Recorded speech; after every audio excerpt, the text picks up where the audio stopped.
Hey YouTuber woobers. It's what is it? Wednesday. Wednesday. It says right here. Wednesday, July 20th. I was just watching a another YouTuber's video. Self-sufficient me. He's a farmer up in or down under in Australia, and he's trying to get by, doing a farm and doing his channel and it's not much different here, there, from here, and everywhere. Everybody's feeling the tension in the world. God, who are we going to vote for president? Whether it's the Republican or Democrat, hey, I said it out loud. We're screwed no matter what. When you go back, I'm not saying don't repeat my words, but if you go back, well, I went to that museum in Washington D.C., the Holocaust Museum, and they were talking about how Hitler got into power. They basically gave him his own party just to shut him up. They thought that if they gave him his own little party, he would go off in his little tangent world, and you'd never hear from him again. And that was kind of like the little mistake, because once he had his own party, he grew. He convinced people to follow him. Blah blah blah. You know the history books. And I'm not comparing him to our two candidates for president, but you have to consider that the one for the Republican side, they were talking about it today, and that's how I started thinking about this, was that nobody thought that he would get to where he was. They thought it was just a big joke, that he was just running it for the fun of it. He just wanted to stir the pot up, and he would fizzle out. And here he is being nominated for a Republican candidate for President of the United States for 2016, in case you haven't been paying attention. We're going to get the same thing with the Democratic thing. And, you know the choices between Bernie and Hillary and, you know, whoever else. But you know who's going to be put up on the candidate on the block. And, it's just, you know, who would have thought, you know? So, the veils are tumbling all around us. If you haven't noticed, then you probably should take a look around. You know, Figure out how to grow some food. Figure out how to barter with your neighbors. You could homestead. You could create a homestead and, put up some solar panels, some wind and some batteries and an inverter, and, have of course, you're going to still want to be tied to the internet, so you're going to have some kind of way of communicating with the internet, but which technically is not off grid if you're tied to the internet. But you know, I'm not. I'm not saying I am off grid. But the thing is that you can be self-sufficient to a point, but sooner or later you're gonna have to go to Walmart and buy something, whether it's cheese doodles or milk or beet or something. Maybe not Walmart, maybe it'll be the convenience store down the road. But the best thing to do is to figure out how to barter with your neighbors. Hey, you're really good at growing corn. I can't grow corn.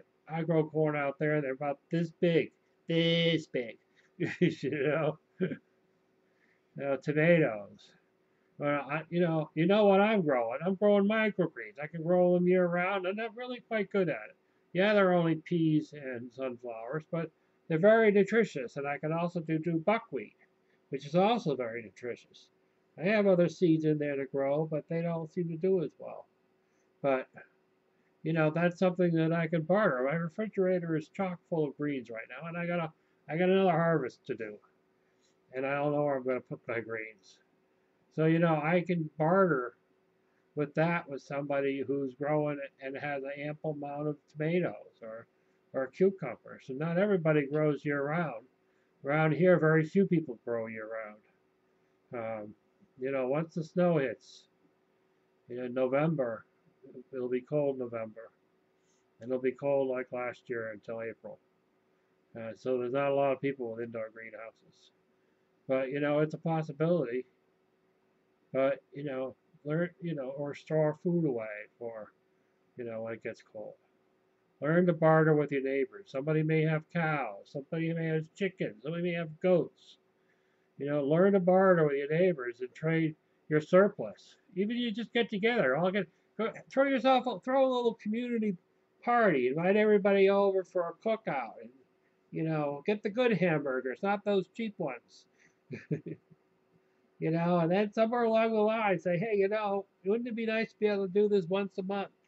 We have a potluck dinner, and everybody kind of brings their surplus stuff out of the freezer. We could sit down and have a meal. Or maybe, food is scarce. We can all sit around and have a meal. I mean, somebody has to initiate it in your town, in your community, in your neighborhood. Why can't it be you? Why can't it be? So, I'm just saying, open up the opportunities there. You know, at some point in time, things happen, and it's a good thing to be prepared. One of my good sayings is when people say, you got all this preparedness and food stored away, what are you going to do?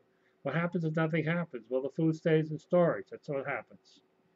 But you have a choice. You got a choice. You can stand in line down in the city where there's disease and filth, waiting for the National Guard to show up to give you a couple of bottles of water and a bag of rice, because that's like you're going to get. You're only going to get enough that these two things can hold on to. When you watch those movies, those news shows, and you see somebody walking across the promenade with two things of water, someone's jumping on them to take their water away. And that's what it's going to be happening if you're not prepared. You have a way to have water. You got to have water to survive. Clean water, not sewage water. So I'm going to share this Tuesday, if you didn't watch it. It's a great meditation that SOTU will give you, and it'll help you if you're someplace that you got anxiety about what's going on. It doesn't have to be anything. Hey, maybe you want to ask a pretty girl out on a date, and you got anxiety about it, or a nice guy, or maybe you've seen a nice guy with a beard and is wearing an orange shirt. You just can't wait to ask him out on a date to go see a movie, and you're afraid to. Do the meditation, and and you'll feel better, and then you'll ask him, and who knows, he just might say yes. Not guaranteed, but he might. But unless you're all, if you're all strung out, maybe not. But just saying, just saying. So, being prepared is good, but being able to communicate with your neighbors, unless you live someplace where you don't want to talk to your neighbors, and knowing who they are is a very good thing. So when the things get tough, you're going to know whether you can depend on your neighbors or not depend on them. And now's a good time to figure that out. Don't find out about it when there's Hurricane Broomhilda on its way. That's not the time to find out whether you can depend on your neighbors or not. Ta-ta, enjoy.